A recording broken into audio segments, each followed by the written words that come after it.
The vibe of the song is very different from the rest of the album. This is an R&B track through and through. 100%. Like, it's like you got some drums and an acoustic guitar, and like that's what you're getting right there. It's like, what I love about Cordae's Cordae's style. my favorite. Is like I'm like, okay, he can do more than just rapping.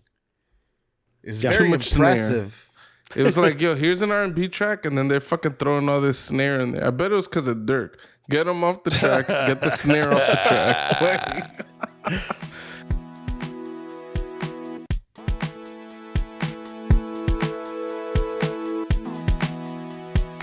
Going on to our next fucking topic. We got Cordae.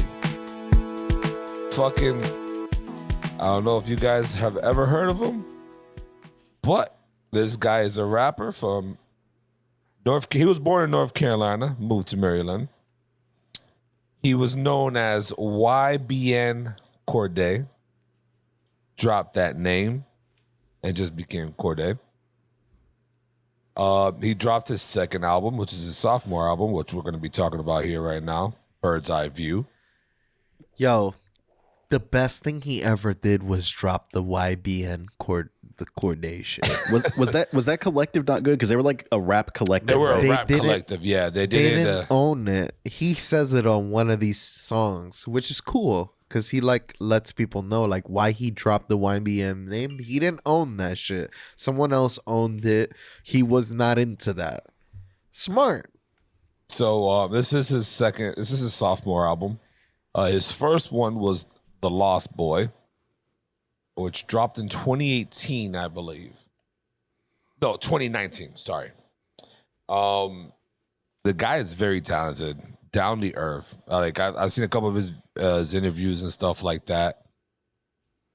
The kid's 24 years old. Well, I say kid, but the man's 24 years old, and it's a fucking great artist. Like, shout out to my coworker Nixon. If you're watching, I know you watch.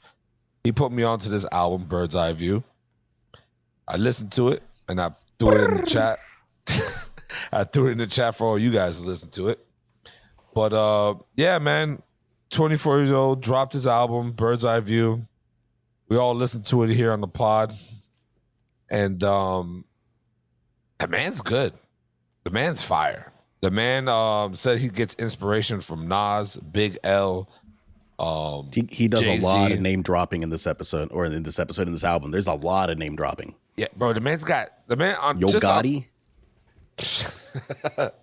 Yeah. You're muted again, Doe. Yeah, you're muted though. God, that shit had me concerned. I'm like, is he so fucking delayed? I gotta deal with this fucking audio.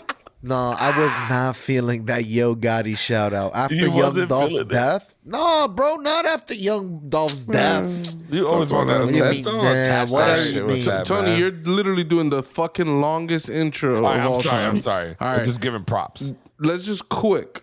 And We're when doing we a say track by quick, track. when we say quick, Doe will hit you with a 20-minute. I'm talking quick. With just quick impressions right across the board. Doe, you're in the top left.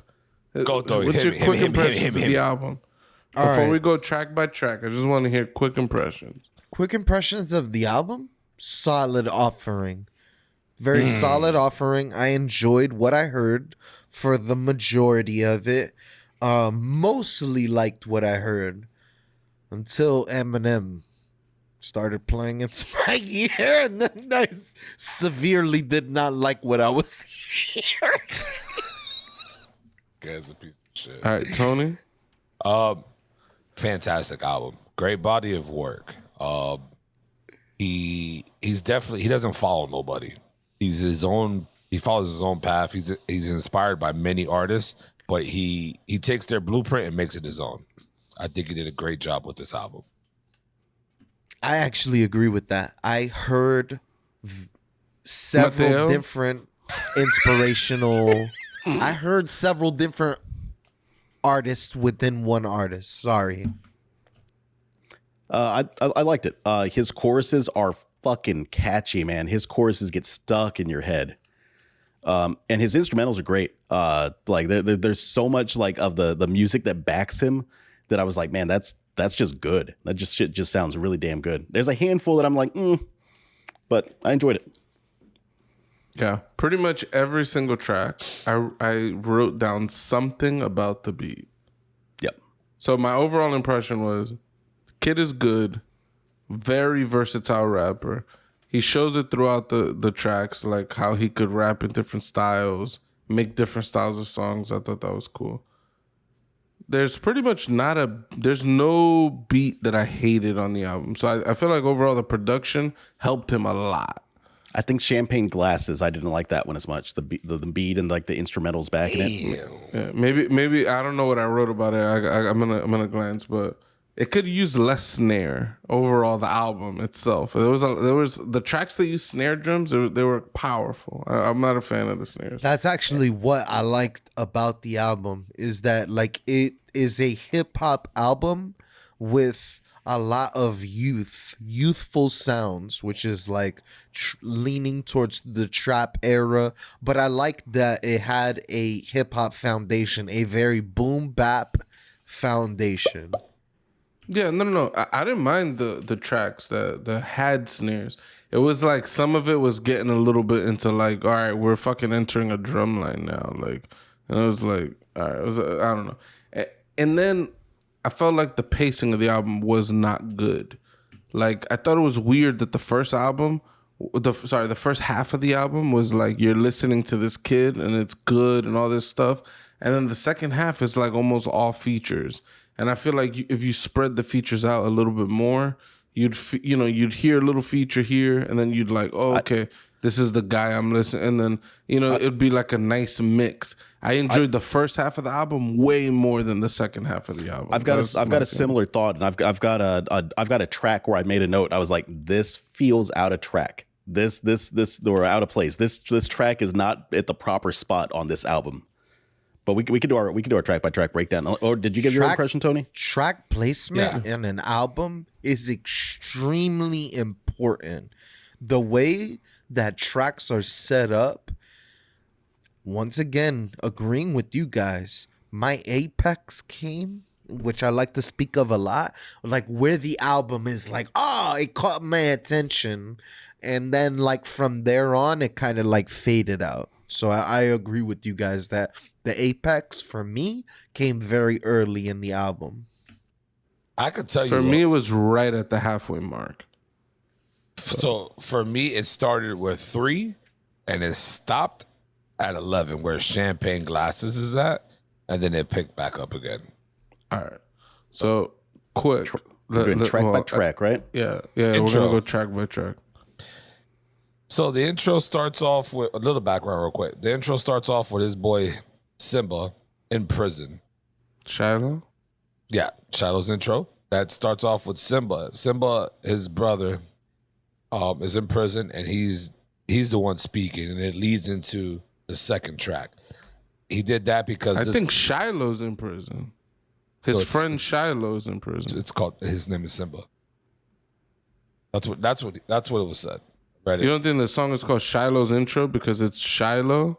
The guy literally says, "Hey," in the interlude in the middle of the album, he's getting the call saying, "Hey, do you accept the charge from Shiloh Willing?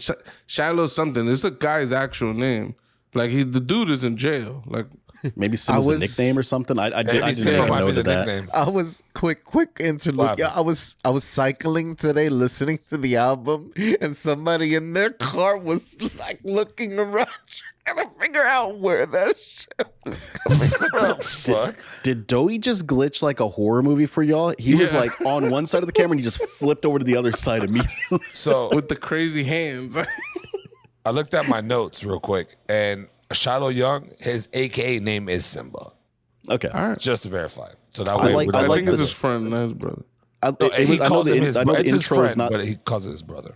I know the intro is not the most important one to break down, but I like the strings and the piano in that a lot. I thought they were really good. They were very melodic and kind of pulled you in. It was like setting the scene. Kind of, I liked it. It was a good intro. It's a setup for a track too, for sure.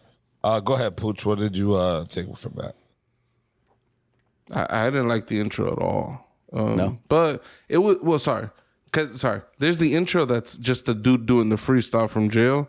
The second track, I think, is what you're calling the intro. No, I was just referring to the intro instrumental lead in entirely, not the. Not was there even a beat when the dude was freestyling? I thought it was just a cappella. It was there was like strings and piano playing. It works into the next track. It works into that Gene beat Michael is is on the follow-up. next track. Okay. It I was thought like, it was cool. I thought it was cool. He's putting the homie on, especially from the pen.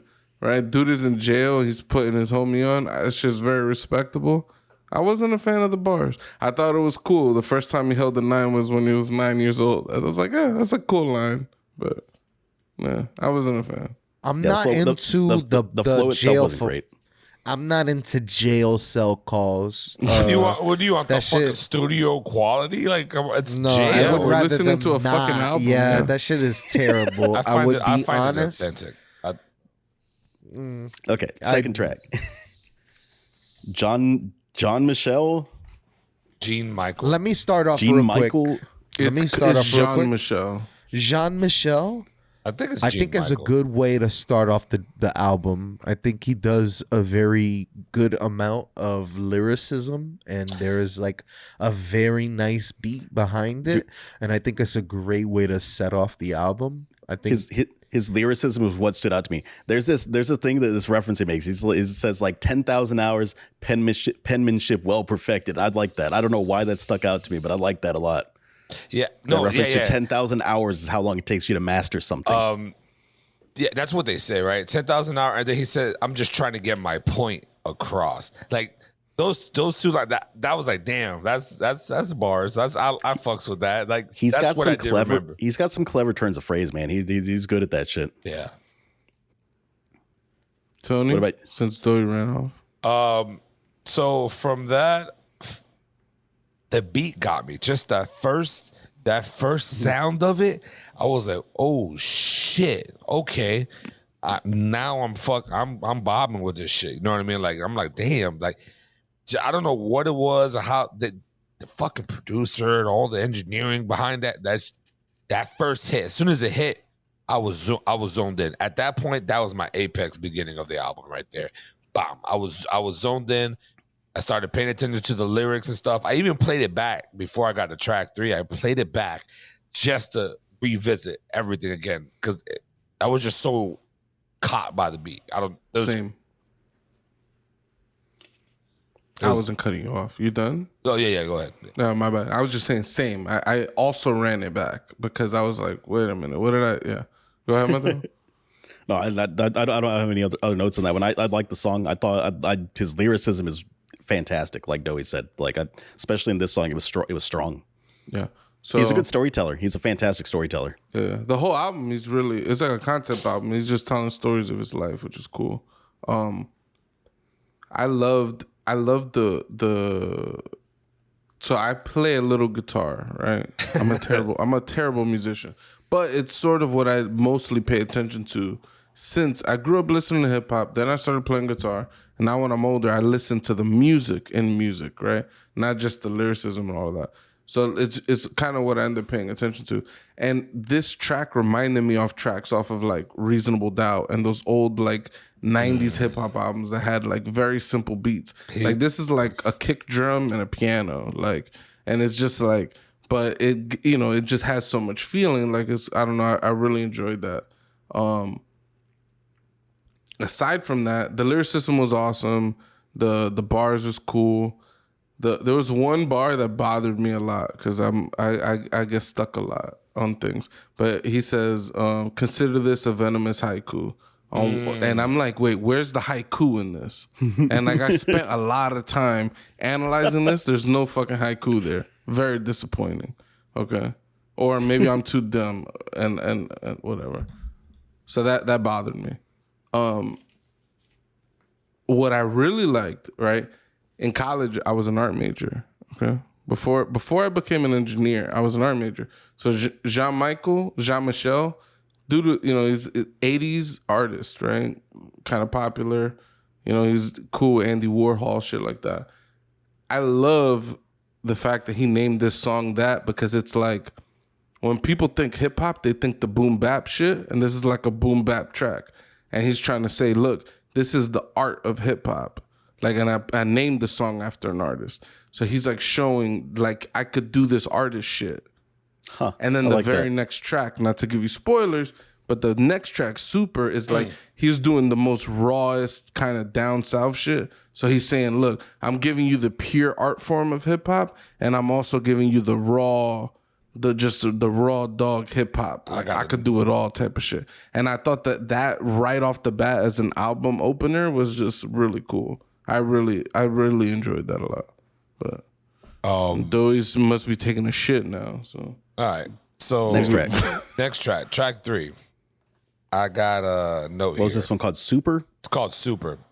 So to me, when I listen to this one, with those back. All right. Dope. Yeah, go ahead. All right. So track 3. We're on track 3, sorry, though. did you hear what I said? Oh, he's dying. Oh, he threw up. What the fuck's going on with you? Oh, I don't know. Track 3, Tony. Track 3, bro. Track 3. Super. This track started going uphill really, really fucking quick, right? For me, this track, he is glorifying his accomplishments. Oh, yeah. It's a swagger track. Yes. And I like it. I like how he did it, right? Like, he's let me see our notes real quick because I did write down notes. So he's making references to designer brands, acquaintances, and the biggest line there, dropping that Coca-Cola shit. I ain't making no money. 7 million. Coca-Cola cut the check for the Super Bowl shit. Who's Jack Dorsey? The guy who owns Twitter. Yeah. Ah. He's saying like I got friends in high places is all he's saying. This is him. He's like, I'm talking to the dude who runs the internet. I got that Coca-Cola money. Look at all the friends I got. I didn't even fucking tour last year. I'm eating, like, you know what I'm saying? The perks you get for being super dope. Like, this man's bragging, and I fucks with it. Very It was flex. Yeah, it's It a was flex. a flex. It was a very braggy track. My favorite lyric on it was, I'm on some movement shit. You're on some moment shit. Oh, like that. yeah. Bro, I listened to this track like 3 times, 4 times. It's not my favorite track, but I listened to it because I feel the energy. I feel his happiness. He's hype. Nigga, like he's making it. Like this is his second album. His first album did great. His second album, he's like, yo, I got connections. I'm doing shit, but I'm humbled.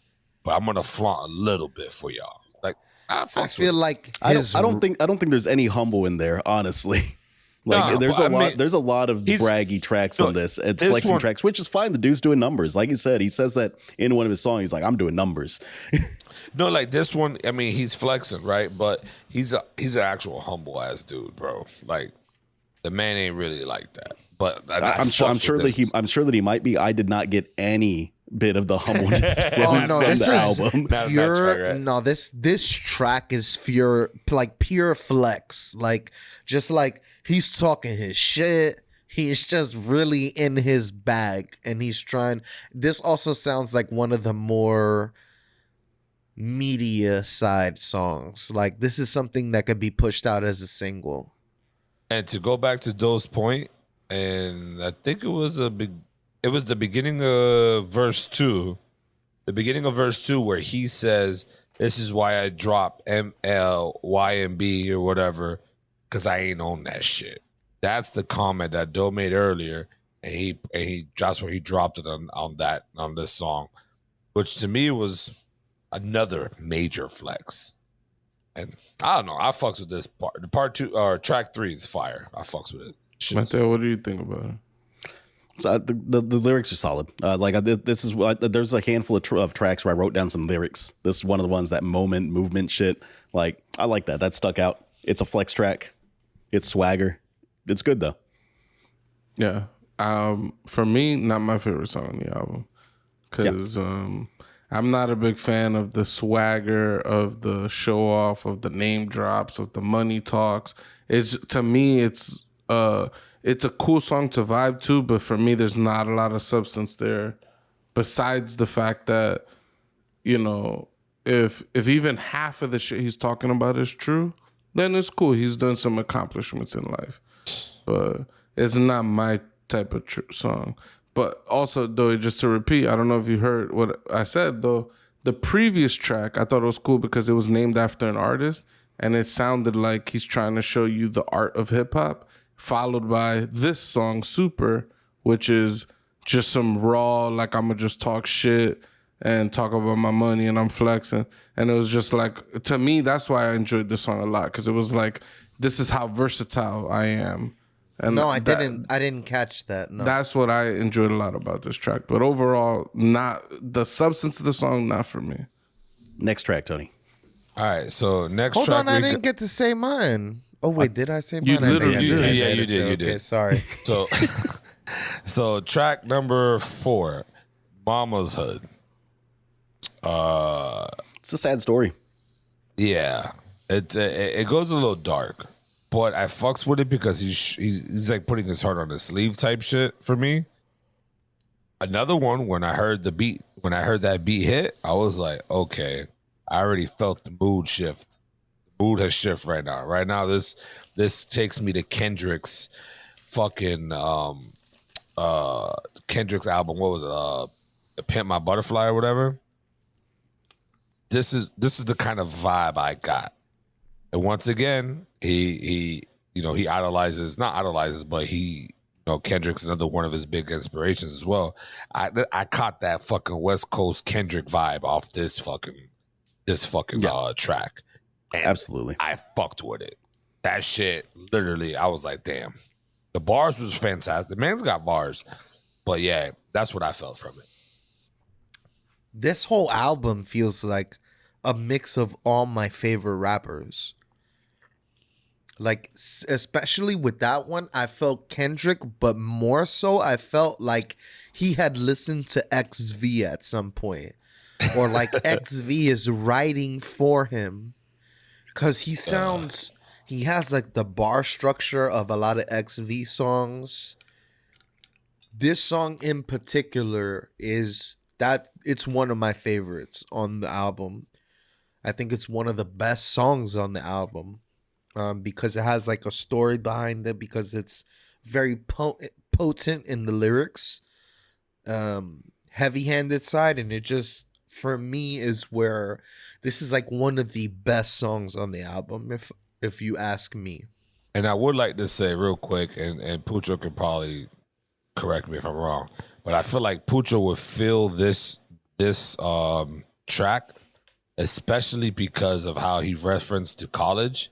How he dropped out, and he said the smartest nigga who dropped out, fuck your graduation shit, right? And then he goes into student loans forgiveness. My debt was finally paid out.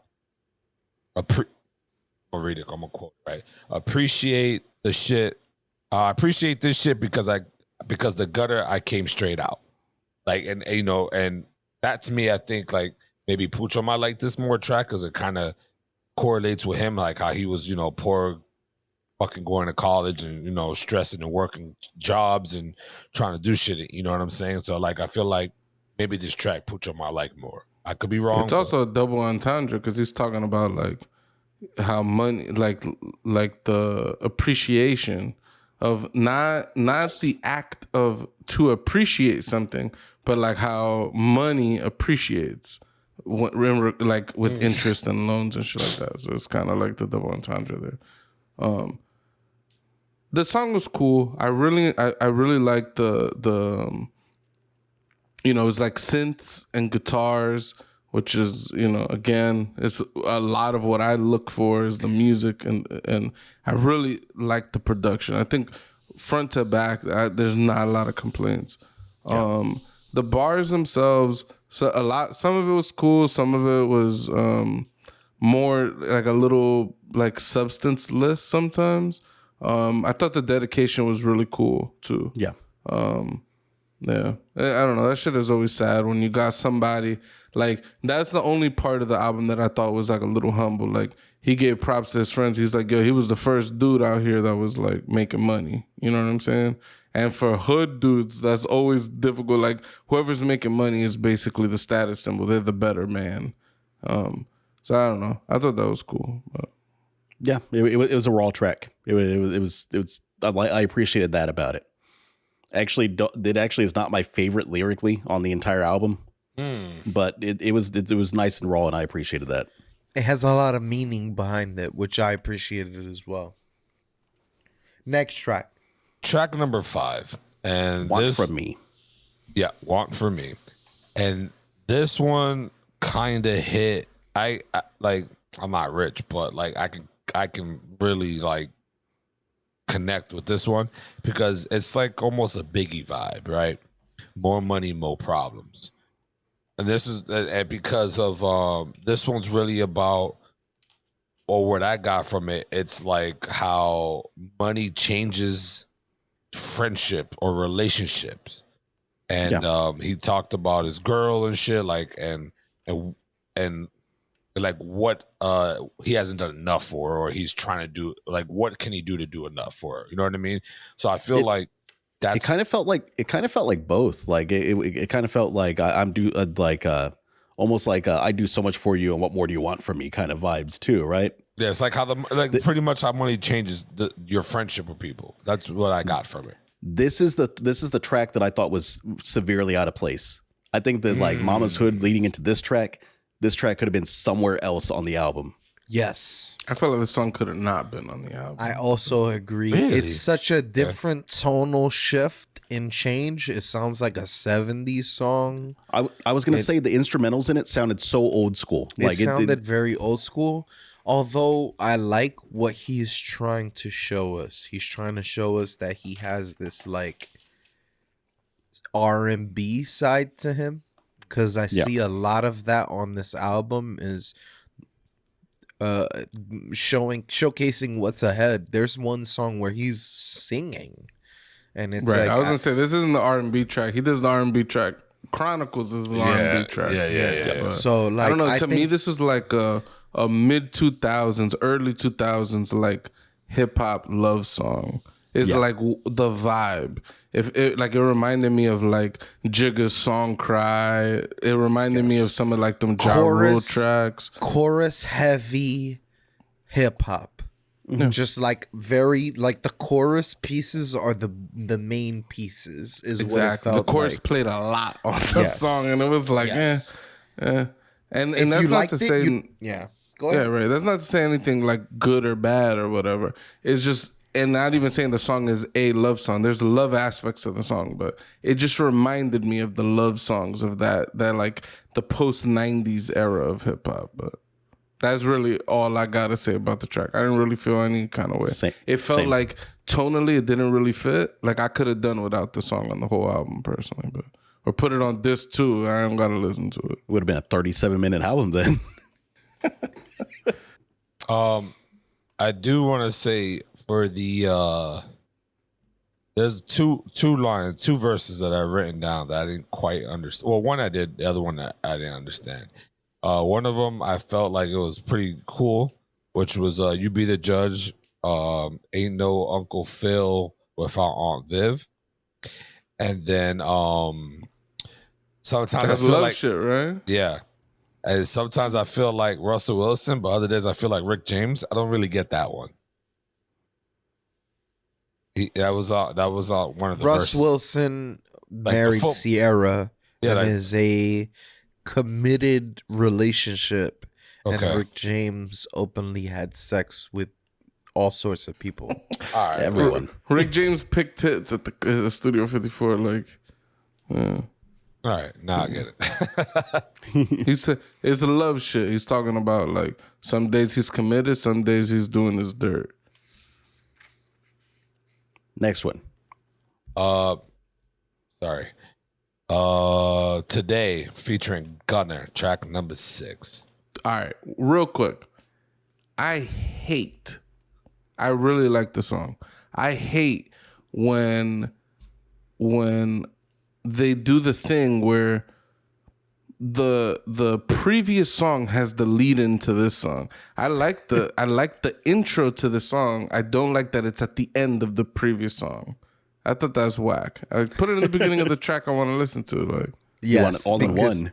Yeah, because the end of the track leads into the next song. Right. The beat starts on the previous track. It's like, come on, man. I want to hear that part. I don't want to like put the song I don't want and then like skip into it or whatever the fuck. Like, I don't know. This song is just like a money chasing anthem, right? Like this is like the song that you wake up to and you put on and you drive to work to tell you to like grind and make some money. It's a trap song, right? It's trap. It's I think it's very 808 heavy. It's what you expect from a 2022 song. Is what I felt. I liked what Cordae did on it. Gunna has one of his weakest verses I think that I've ever heard. It just is so unimpressive and weak. And I think the chorus was catchy as hell. It's very catchy. Yeah, yes. that was the most catchiest chorus out of the whole album. When it comes to Cordae and Actually, when it comes to the chorus, I think that album, that song is a good song, but I think the feature is featureless. When it comes to his verse, I'm just like, nothing stood out in his verse. And I like Gunna a lot, but he's got to do more than this on a feature for me to be like, all right, this is a good Gunna song. I like Tony? Gunna. Yeah, I can't rock to this though. This is 2 out of 5 at best for me. It wasn't my favorite track. But I mean, I could see why he did it. I mean, because Gunna's hot right now. Like he just dropped the album. The man sells. Like he moves. So it seemed right where he added Gunna on this and why. And I feel like he catered this track more towards Gunna than himself. But let's talk about the music. But what do you mean? I'm talking about the music. I mean, you're talking about like the music industry. Like, I don't give a fuck about. I don't even know who the fuck Gunna is. No, I'm talking about. It's all going to what I'm saying. Like he. I feel like this song was catered to Gunna more than himself. Like giving him a chance to. Well, no, because Gunna not a chance. Is Gunna the bigger artist right now? He's the bigger artist for sure. I'm saying that it's like he kind of like I feel like this was Gunna's song and Cordae was a feature. Like that's how I felt. It's a possibility. The beat would lead me to believe that. Yeah. Other than that, I mean, it's okay. It wasn't my favorite. Okay, next track. Next track.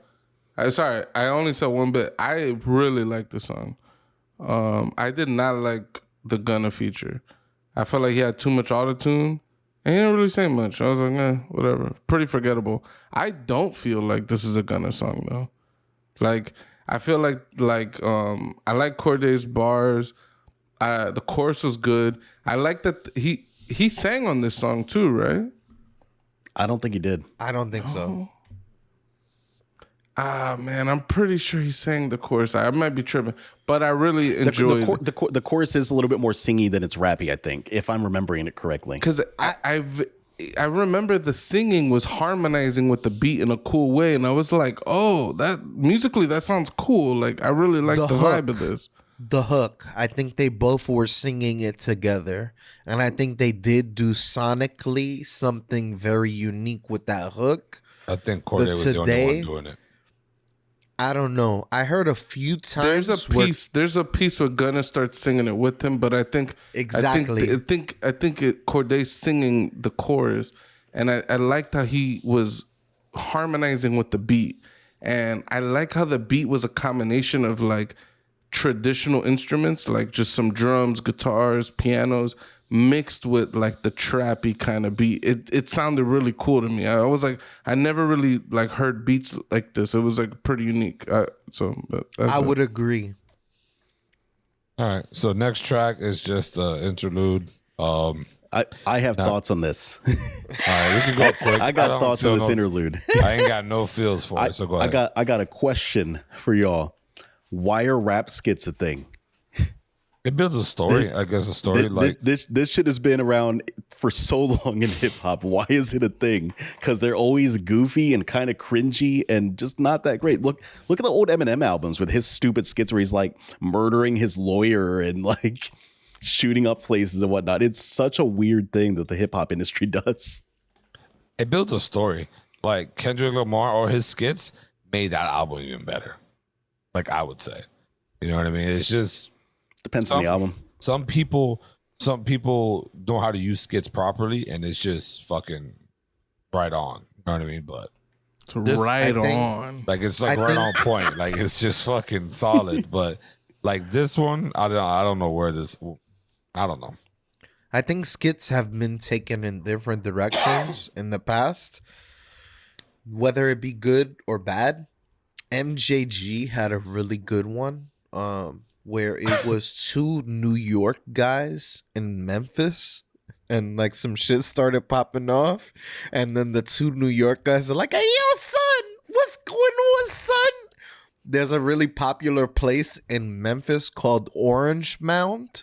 And they're like, hey, yo, these niggas is talking about Orange Mounds. What they talking about? The ice cream, son? And it's just very funny. And you get, it's just... for the most part, I think it's to inject some either what the album is about or like some funniness or like, I think the interludes have always been like a project in showcasing the next part of the song. Like, all right, we're moving into the next part of the song, whether it be some like very crunk shit. Yeah. But I like interludes. I think if you use interludes properly, it could tell a story without telling a story. And I'll hype the next track. Yes, but I think I feel like this interlude was like, listen to the B side of my album now. Flip the cassette is what it felt like. Because you literally go from one feature to like 6 features. Yeah. I don't know. All right, so next track number 8, C. Carter. Oh, I like this one because this is the it's almost similar to the Super, but with this one's a little bit mild. This one it's got his dumbest line in the entire fucking album. Can I guess it right now for you? Yes. I got this girl sucking on my cucumber. Yes, got this dime piece sucking on my cucumber. What a stupid fucking line. Yeah, that shit was. I found it fucking hilarious. That's just super weak. I ain't doing too bad for a newcomer. Like that shit's pretty funny. But I think this one for me for this track, it just says how he dreamed of certain things. Like the chorus was like, I dreamed of a Dodge Charger 24s or whatever. 22s, and then like he's got it now. So I think this is just like, yo, I dreamed it and now I got it. It feels like an anthem. In a way, yeah. More than it does like a struggle rap. I like his versatility on the track. I like the way he switches up a lot of his flows and he makes a lot of different what was very impressive with this album is how he kept switching up his flows and keeping the shit kind of fresh. And I felt like this track did it very well. But I still kind of give it like a 3 out of 5. Like, it's okay. It's good. It's nothing outstanding, but it's good juggling of flows. I think this track introduced the most interesting concept that he talks about a couple of times in this album, is this idea of songs as confessions. Like he talks about I atone for all my wrongs throughout my songs or something like that. Like it's some line like that. And he says some similar things a couple of times in some of the tracks that follow this. And I think that's such an interesting concept of using like music as like a confessional. It's interesting because obviously he seems like he at least had religion in his life, right? Like there's a lot of references to God and religion and things like that. So like it's interesting that that's his form of confession is his music. It's a cool concept. For a lot of rappers, it's entertainment. You can't get charged for this shit. So you get to say, yo, I murdered 3 people. It's entertainment, bitch. You can't charge me. I liked the song. I thought it was really cool because similar to the intro to the album, the intro, Jean-Michel, and Super, I felt like the album started again. Whereas like you got the interlude, C. Carter, which was a little bit more boom bappy, a little bit more refined bars, except for his cucumber bar. But like the rap was a little bit more refined than some of the previous tracks, which then leads into Sinister, where he's a little bit more down south. He got Lil Wayne on there, like so. Again, to me, it was like another song where he's trying to flex, but not flexing his money and all of that, but he's just trying to flex his versatility. I thought it was cool. Wait, we're talking about Sinister now, right? No. No. Okay. He just. I'm talking about C. Carter, but I'm saying the thing I liked about this song in particular is the placement next to the song Sinister.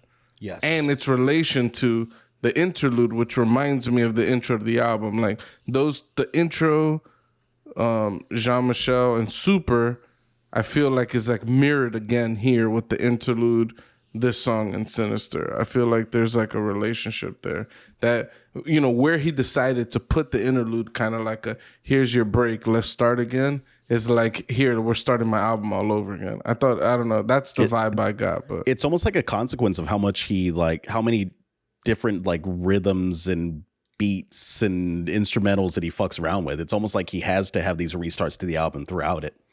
Otherwise, it'd just be more disjointed than it is. Because I honestly think the album's kind of disjointed. I don't think it's properly balanced. For sure.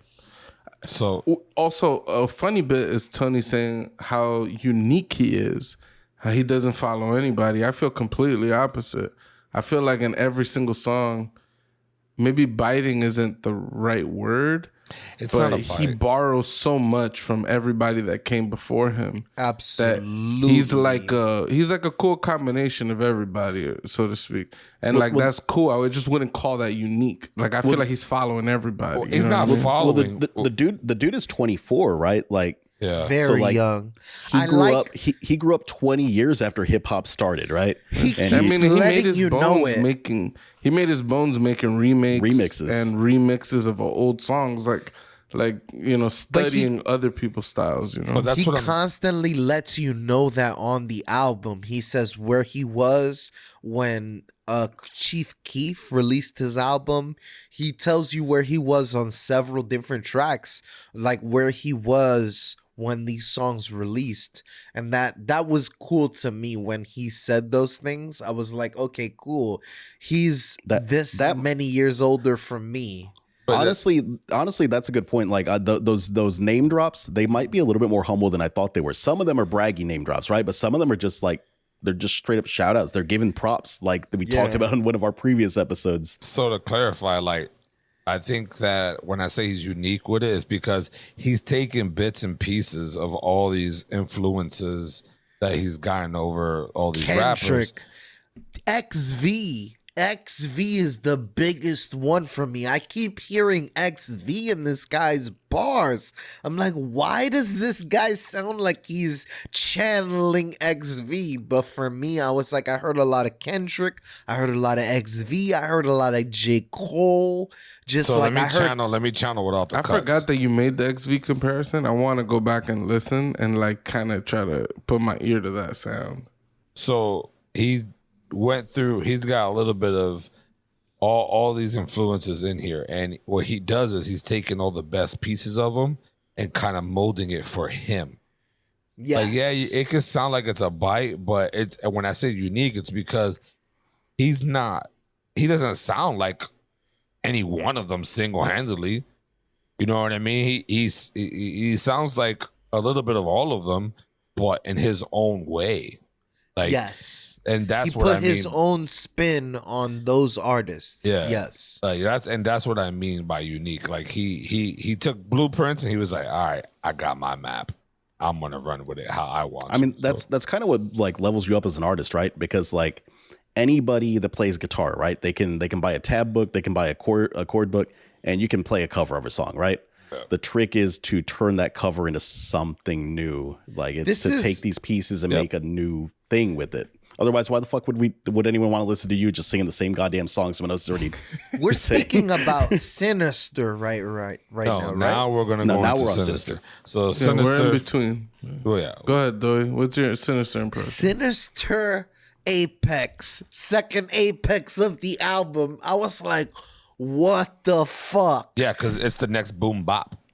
That's Not only is it like an insanely solid offering from Cordae, you got one of the hardest Lil Wayne verses I've heard in so many years. I think Wheezy blew him out of the water, honestly. I think Wheezy's verse was better than his verse on that one. It was so fucking good.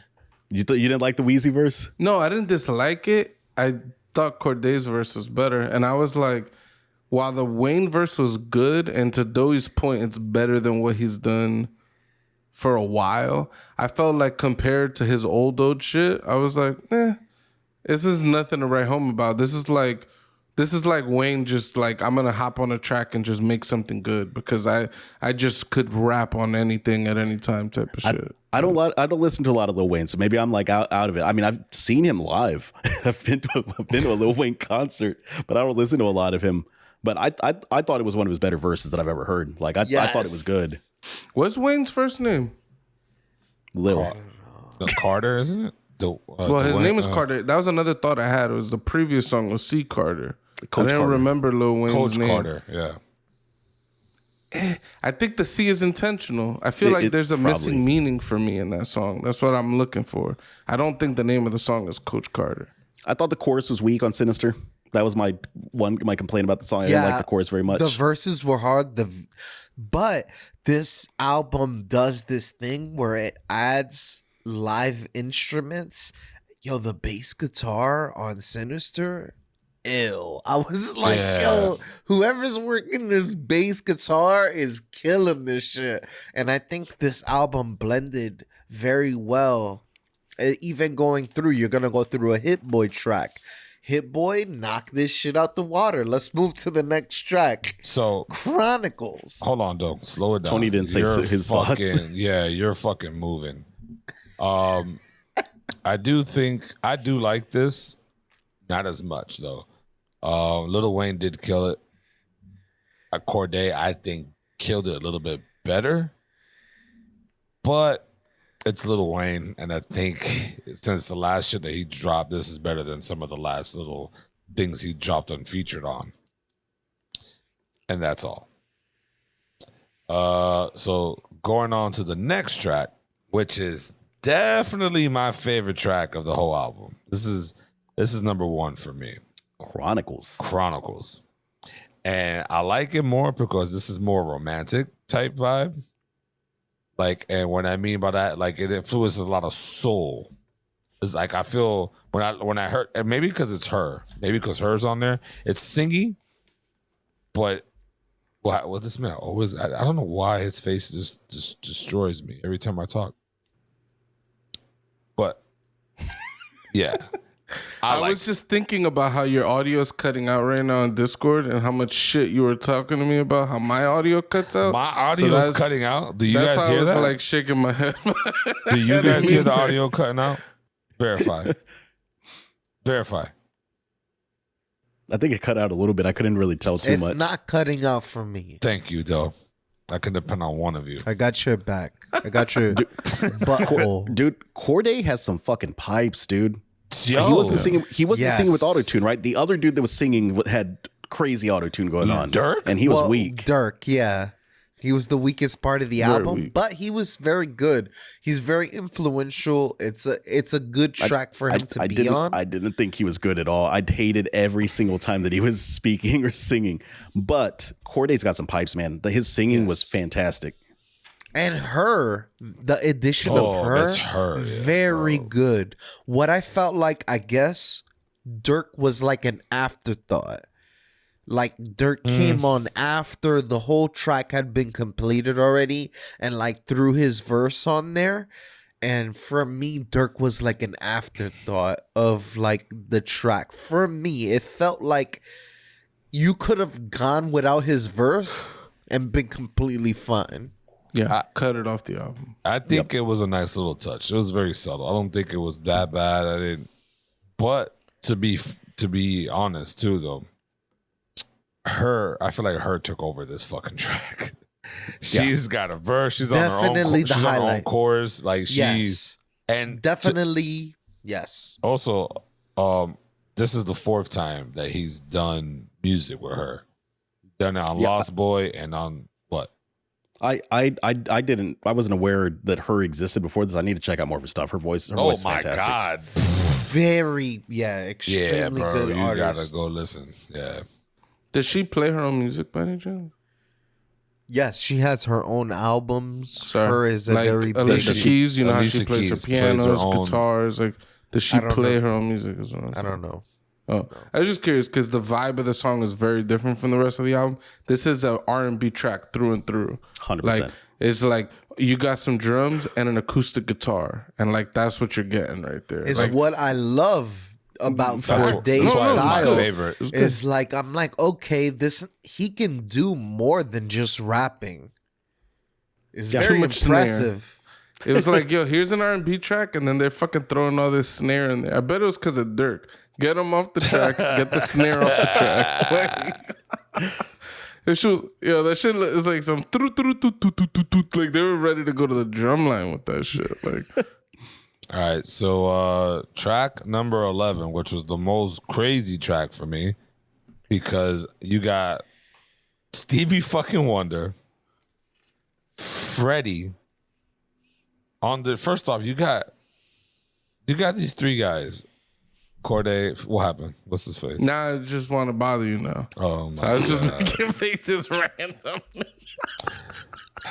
You got Freddie Gibbs, Stevie Wonder. How do you get them? I've never thought I would ever see a Freddie Gibbs and Stevie Wonder on the same fucking track. All right, here's my question. my note What is Stevie Wonder's contribution to the song? That's my question. It's the harmonica solo at the end.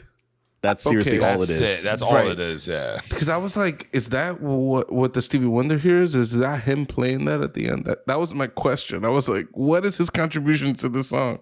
Because I love Stevie Wonder. I love his singing. And I was like, there's no fucking Stevie Wonder on this bitch. I think this is my least favorite song on the entire album. Pretty positive that this is my least favorite one. I did make a note like how weird it was to see featuring Stevie Wonder in this fucking album. Yeah. Sure. I didn't like the song. Yep. The beginning of the song I loved. The synths and the sound of the music. There were little bits that reminded me of like some Final Fantasy songs, and there were bits that reminded me of Earthbound in particular. So something about it felt really cool and nostalgic. And I actually liked Cordae's shit. I thought Freddie Gibbs was terrible on the song. I was like, why the fuck? And I like Freddie Gibbs. And I was like, Freddie Gibbs is horrible on the song. He didn't say shit, and his voice sounded bad. Like, I don't know if the mix was not good or if there was like a rush recording, or I was like, this shit sounds terrible.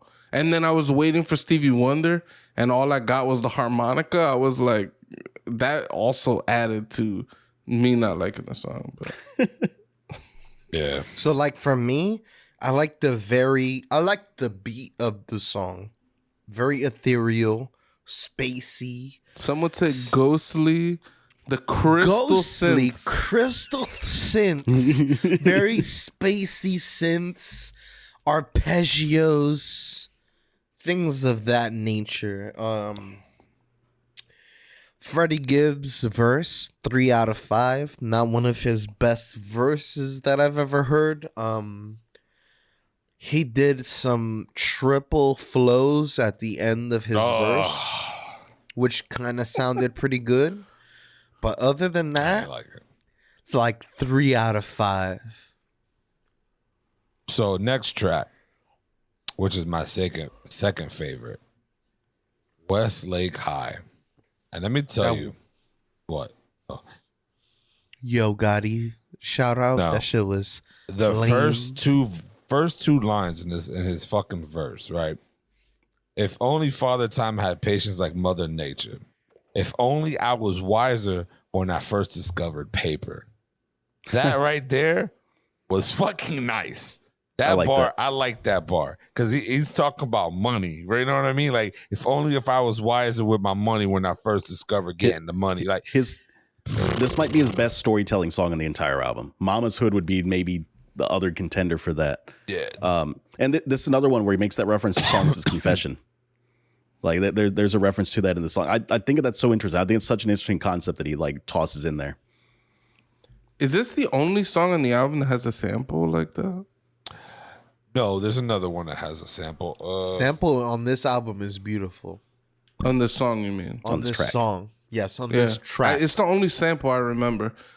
This song, it's fighting for my number one spot. I really like the opening track, not the freestyle. The fucking, I really like Jean Michel. I think that's my favorite song. But this song might also be those two are right there. This song feels like the climax to the album.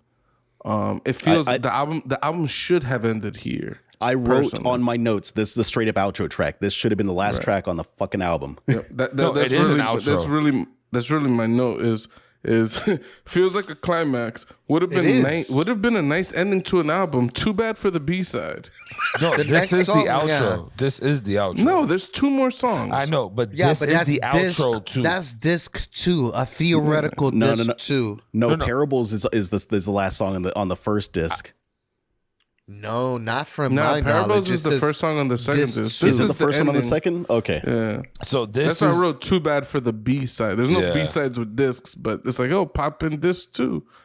But no, yeah, this is the this. Nah, this fuck all has- that bullshit. has This the is not outro. the end. The I ending know. is gifted, unfortunately. It's the last song. Unfortunately, but this is the bullshit. outro. Like literally, it. Like I even had to look into it, and this is the outro for the bird's eye view. But If this had actually been the outro, though, this would have been like a fucking 27-minute album. I mean, But, he nah, also yeah. he talks halfway through the track. For me, that's like a throwaway track. And That's you what makes got it an a outro track. Yo Gotti shout out after Young Dolph's death. shout out to Yo Gotti. That's my Memphis connect. I fucks with that shit. He always puts his I'm not no niggas on. young I Dolph give him guy, so respect. I'm not. I don't feel no type of feelings. This is fighting for my number one spot on the album. All right, I don't care about talking in songs. One of my favorite tracks by Jigga ever, "Dear Summer." Ooh. He's just a cappella talk singing for the beginning of the song, and then he drops one of the best verses. It's like I don't care. Like Yeah. the music is good, the beat is good, the sample is good. The feel, the vibe, everything. It feels like the ending. Even the way the music is like lifting you high, like that's like the vibe of the track. It's like it feels like an ending. Last Call from Kanye West. Such a good ass song. It's one of his best songs. It's like 8 minutes long. Yeah. I love this song. And I was sad that it wasn't the last song, that I still had to listen to two more songs. Especially the next song. Oh my god. Track number fucking 13. Parables. This shit here. Oh my god, dude, that line. This is a Tony line right here. Fuck the early bird, I'ma get the motherfucking chicken. That's a That's the only line I fuck with too. That's the funny shit. Cause I get what he's saying. Like, damn, this nigga's What is he munching. saying? This nigga. I don't understand what he's saying. I think he's saying like, all right, this is me being super basic, maybe not understanding. But the early bird's the rooster. And I think he's trying to get the chick, the hen. You know what I'm saying? He's like, fuck the rooster. I'm trying to get that chicken. Like, and this is me not maybe understanding something. But that's the best that I can make of that. I could see that one. So I mean, I didn't have a lot of thoughts about the song. I didn't like it very much. I think this wasn't my favorite song at all. But Eminem does his Eminem thing when he's featured on a track. He does this thing where it's just like mediocre bars with some clever shit behind it. I mean, Eminem does this. He does the Eminem thing that I appreciate about Eminem in this track. The no one else can play with the rhythm of a flow mid verse the way that Eminem can. That is true. That's a fact. I just don't like it. That syncopated bullshit is like, I don't want to does hear it it. matter if it sucks? It just doesn't matter. That's how I feel. Yeah. I grew up as a big Eminem fan, so I appreciate it. I enjoyed it, honestly. So did I. I want to hear like Eminem, the Big Sean, not the Big Sean dropped, not the last album, the album before that one. Eminem had a feature on there, killed the shit. I want to hear that Eminem. I want to hear like renegade Eminem. Like if you're gonna be featured, kill the fucking track. You got the abilities. Like it's like, how do you have one of the best lyricists and you just do the wackest shit? Like I just don't want to hear. My only positive comment about this song, I love the guitar on this song. Yes, it was like a lot of cool slides. It just sounded very cool on the hip hop beat. I don't think I've ever heard that on a hip hop beat. It's just something that stood out to me. I think Eminem's just been in it so long that there's not a lot of shit that excites him when he's making songs anymore. So he just has to do stupid shit like playing around with the rhythm. He's like the jazz players of and he probably phoned it in. He's like, who's this 24-year-old prick I gotta be on a feature for because of XYZ reason? Like, dude, I don't know if he fucks with this guy. You know what I mean? No, like, dude, exactly. Why is he gonna go and waste his best bars on like some random ass dude? Eminem fucks with this kid. 100%. Eminem, like, I've read up onto it because I was wondering why is Eminem on this dude's shit? And he did an interview with Hot 97, and he said how Eminem reached out to him and they were talking for like an hour and a half on the phone. And they said, yo, when you got a track for me, send it. He waited a whole fucking year, gave him this remix, and he spit onto it.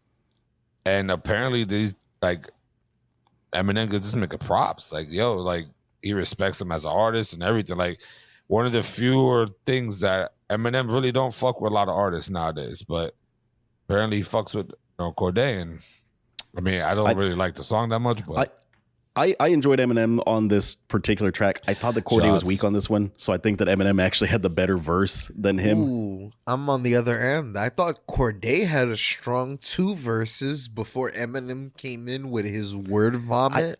I don't think either of them actually had a good verse on this, but I think that Eminem, just because his rhythm playing and the shit that he does is being the person that Eminem is, having that crafting ability. That's what made it for me. I think that like the lyrics on this one are just weak. I just want Eminem Infinite on every fucking track. Holy shit! Like, yes. Just give me, like, you got the abilities. Like, you're one of the best lyricists ever. Like, just kill this shit. And instead, he just brags about being able to rhyme the word orange, and then don't really rhyme orange, and you're like, I'm not an Eminem fan. Never been, never will be, unfortunately. Next track and last track. Love the track, okay? I gave the B-side shit. I really like this song. I didn't like Gifted. It was my second least favorite. So Gifted to me, there wasn't really, there was no verse. It was just all chorus singing shit the whole way. I didn't mind it. I thought it was good. It wasn't its worst track on here. The bass was fire. Oh my god, that bass. I need to go back and listen to the music in it. I didn't have any strong thoughts about it. It was kind of a. It's the bass and the beat that got you. It was one of 2 songs where for me the bass was like there, and I was like, oh shit, that sounds cool. They're not playing just bass. Like the bass like they're playing music with the bass guitar, and I was like, "Oh, that's dope." Like track 2, when that first beat hits, bomb! It's just right there, it grabs you. I need to go back and listen. It didn't blow me away when I listened to it the first time. Yeah, don't try to listen to the words. Listen just more to the beat and let it just fall into play. It's a different feel. Roddy Ricch and Cordae do this like duet kind of thing where they kind of do. They finish each other's raps, so he'll do like a certain amount of bars, and then he'll do a certain amount of bars, and I think that mixed with the laid back beat, I really enjoyed this song a lot. Like, I thought this was like the real ending. I was like, okay, this is a nice ending to an album. No, the nice end, the best ending was Westlake High. Right. I feel like this song should have replaced the other song that we were saying. The shit needs to get out. I loved the duet thing. I feel like this is how features should be. Like these 2 guys, they got on the track together.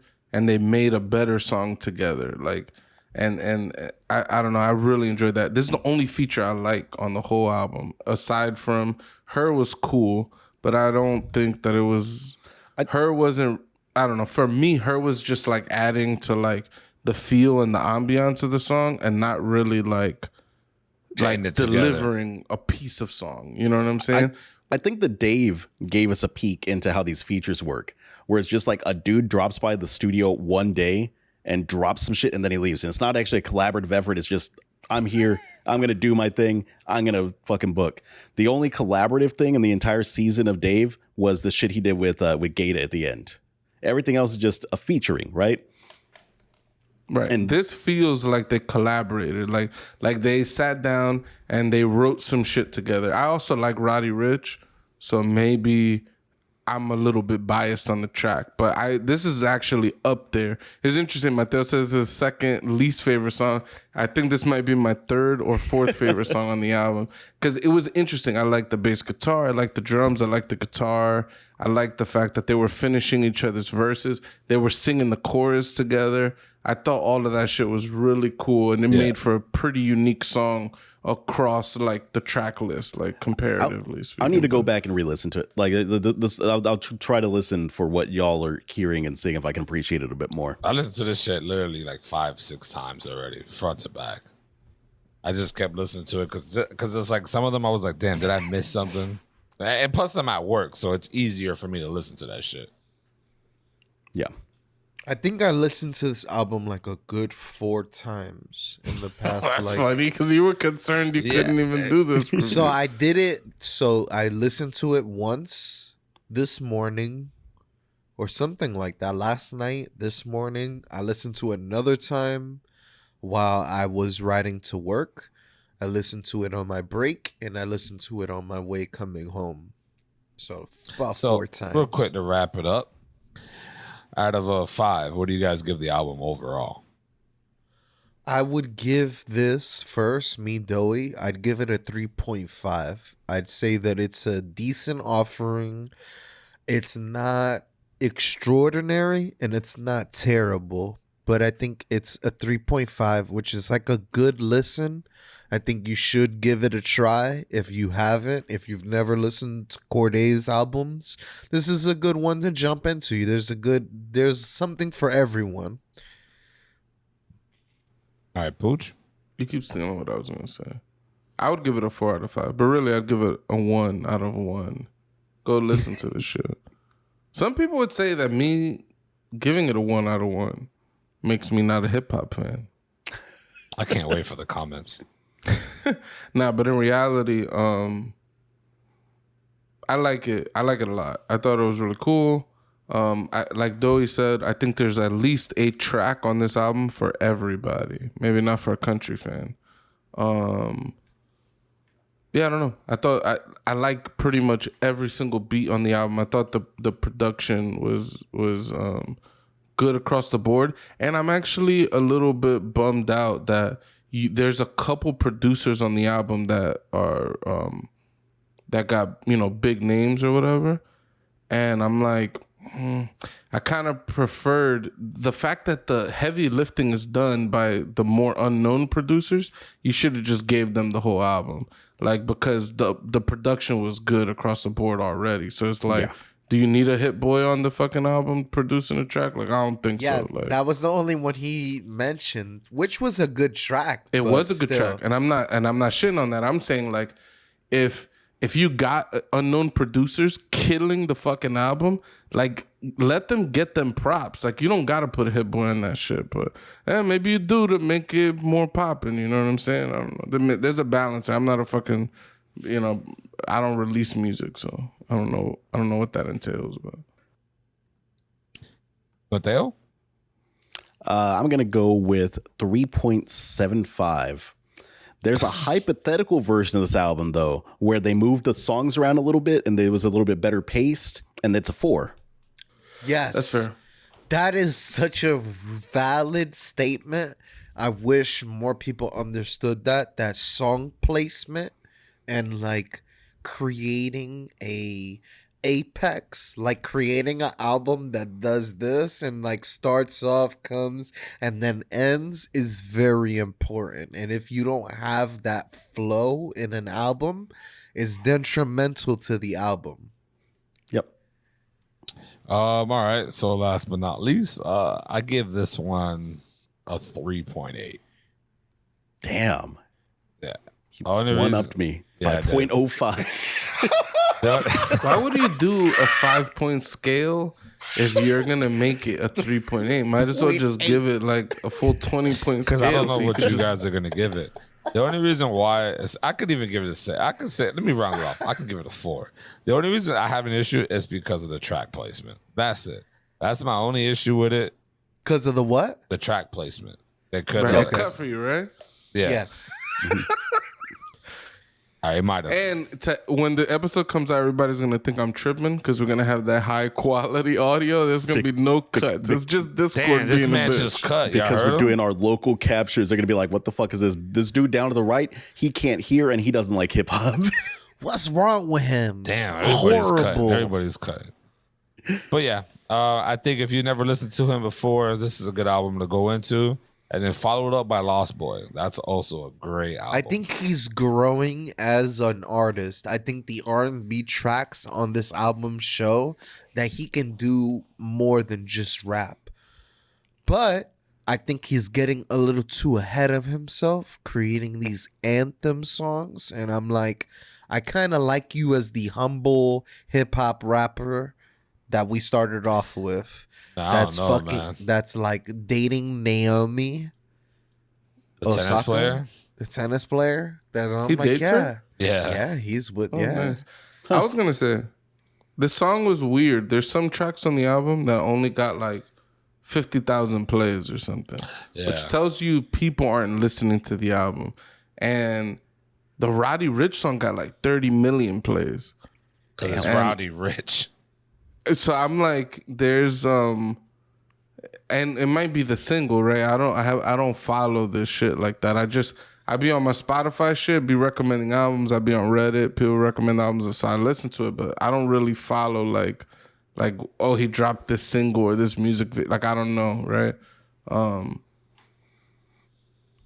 I don't know. I don't know. I really enjoyed it. And I don't know. I just found it strange, like the track. When I saw how many plays this track got, I was like, oh, this is like some ultra whack commercial shit that's just like there to like, and maybe the fact that I thought so low of it is why I enjoyed it so much. Cause I was like, oh shit, you know, like it subverted my expectations. But anyways, Tony, you got to take us out of here. I think it's the longest I've been episode waiting for you ever. to shut the fuck up for now the past 5 Oh, minutes. suck a cock. You and Doey, my nigga. Y'all like this.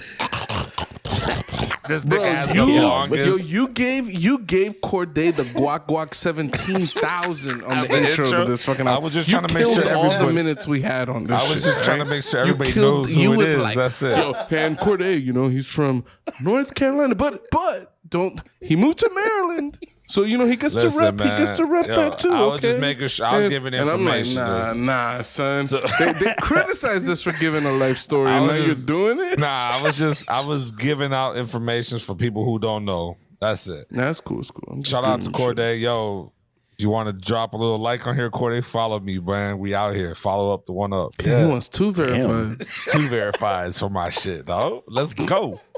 But nah, as again, thank you if you guys lasted this long into the Hate of Pucho's Hip Hop Music Award festivities, whatever the fuck. Feel free to hate on him. Follow him and hate on him. Shit on him every day. I love it. But make sure you subscribe to the One Up Podcast while you do it. But as always, I just people. want to know, do those pieces of shit commenting on the YouTube videos, do I sound like I hate hip hop? That's all I want to know. I think that it's the scale, man. I think that people are so like accustomed to like, if you like an album, it's got to be a 10 out of 10. If you hate an album, 1 out of 10. And there's no in between. I think that what's going in between is people just don't understand that. Yeah. But as always, people, go one up yourself. Damn, that's peace. Damn, fuck you. Peace. The switch.